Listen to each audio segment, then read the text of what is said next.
ನಮಸ್ಕಾರ ಎಲ್ಲ ಪ್ರಿಯ ಬಂಧುಗಳಿಗೆ. ನಾನು ಸುಧಾ ಶ್ರೀನಿವಾಸ್. ಈ ವಿಡಿಯೋದಲ್ಲಿ ಮೀರಾಬಾಯಿ ಬಗ್ಗೆ ಕೆಲವು ಸಂಗತಿಗಳನ್ನು ತಿಳಿದುಕೊಳ್ಳೋಣ. ಮೀರಾಬಾಯಿ ಒಬ್ಬ ಪ್ರಸಿದ್ಧ ಕೃಷ್ಣನ ಭಕ್ತೆಯಾಗಿದ್ದಳು. ರಾಜಸ್ಥಾನದ ರಜಪೂತ್ ರಾಜ ರಾಣಾ ರತನ್ ಸಿಂಗ್ ಅವರ ಪುತ್ರಿ. ಬಾಲ್ಯದಲ್ಲಿ ಒಂದು ದಿನ ಅವಳು ಅಮ್ಮನೊಡನೆ ರಸ್ತೆಯಲ್ಲಿ ನಡೆದುಕೊಂಡು ಬರುತ್ತಿದ್ದಳು. ಆಗ ರಸ್ತೆಯಲ್ಲಿ ಮದುವೆ ಬಾರಾತ್ ಬರುತ್ತಿತ್ತು.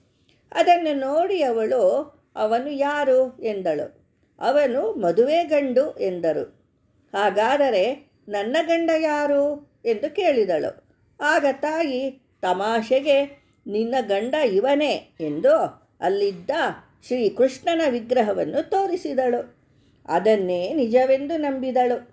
ಅಲ್ಲಿಂದಲೇ ಕೃಷ್ಣನ ಧ್ಯಾನದಲ್ಲಿ ಮೈಮರೆತಳು. ಕೃಷ್ಣನೇ ಸರ್ವಸ್ವ. ಅವಳಿಗೆ ಚಿಕ್ಕ ವಯಸ್ಸಿನಲ್ಲೇ ಮದುವೆ ಮಾಡಿದರು. ಆದರೆ ಅವಳ ಗಂಡ ಹೆಚ್ಚು ದಿನ ಬದುಕಿರಲಿಲ್ಲ. ಬೇಗನೆ ತೀರಿಕೊಂಡರು. ಅವಳು ಚಿಕ್ಕಂದಿನಿಂದಲೂ ಶ್ರೀಕೃಷ್ಣನ ಹಾಡುಗಳನ್ನು ಭಕ್ತಿಯಿಂದ ಹಾಡುತ್ತಿದ್ದಳು. ತನ್ನ ತನು ಮನವೆಲ್ಲ ಶ್ರೀಕೃಷ್ಣನಿಗೆ ಅರ್ಪಿಸಿದ್ದಳು. ಅವಳ ಗಂಡ ಸತ್ತ ನಂತರ ಇನ್ನೂ ಹೆಚ್ಚು ಹೆಚ್ಚು ಕೃಷ್ಣನ ಧ್ಯಾನದಲ್ಲಿ ಮಗ್ನಳಾದಳು. ಕೃಷ್ಣನ ಧ್ಯಾನವೇ ಅವಳ ಉಸಿರಾಗಿತ್ತು. ಆದರೆ ಅವಳ ಅತ್ತೆ ಮಾವಂದಿರು ಇದನ್ನು ತಪ್ಪು ಅರ್ಥ ಮಾಡಿಕೊಂಡರು. ಅವಳನ್ನು ಸರಿಯಾಗಿ ಅರ್ಥ ಮಾಡಿಕೊಳ್ಳದೆ ಅವಳಿಗೆ ತುಂಬ ಹಿಂಸೆ ಕೊಟ್ಟರು. ಕೊಲ್ಲಲು ಸಹ ಪ್ರಯತ್ನಪಟ್ಟರು. ಆಗ ಕೃಷ್ಣನ ಕೃಪೆಯಿಂದ ಅವರು ಕೊಟ್ಟ ವಿಷವೂ ಸಹ ಅವಳಿಗೆ ಅಮೃತವಾಗಿ ಮಾರ್ಪಾಡಾಯಿತು. ಅವಳು ಕೃಷ್ಣನ ಧ್ಯಾನವನ್ನು ಬಿಡಲಿಲ್ಲ. ಒಂದು ದಿನ ಹೇಗೋ ಮನೆಯಿಂದ ತಪ್ಪಿಸಿಕೊಂಡು ದ್ವಾರಕೆಗೆ ಬಂದು ತಲುಪುವುದರಲ್ಲಿ ಯಶಸ್ವಿಯಾದಳು. ಅಲ್ಲೇ ತನ್ನ ಮುಂದಿನ ಜೀವನ ಪೂರಾ ಕಳೆದಳು. ಅನೇಕ ಕೃಷ್ಣನ ಭಕ್ತಿಯ ಹಾಡುಗಳನ್ನು ಭಜನೆಗಳನ್ನು ಬರೆದು ಸುಶ್ರಾವ್ಯವಾಗಿ ಸುಮಧುರವಾಗಿ ಹಾಡುತ್ತಿದ್ದಳು.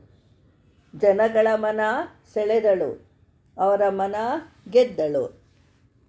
ದ್ವಾರಕೆ ಬೃಂದಾವನದಲ್ಲಿ ಭಕ್ತಿಯಿಂದ ಹಾಡುಗಳನ್ನು ಹಾಡುತ್ತಾ ಕೊನೆಯಲ್ಲಿ ಕೃಷ್ಣನ ವಿಗ್ರಹದಲ್ಲೇ ಲೀನಳಾದಳು.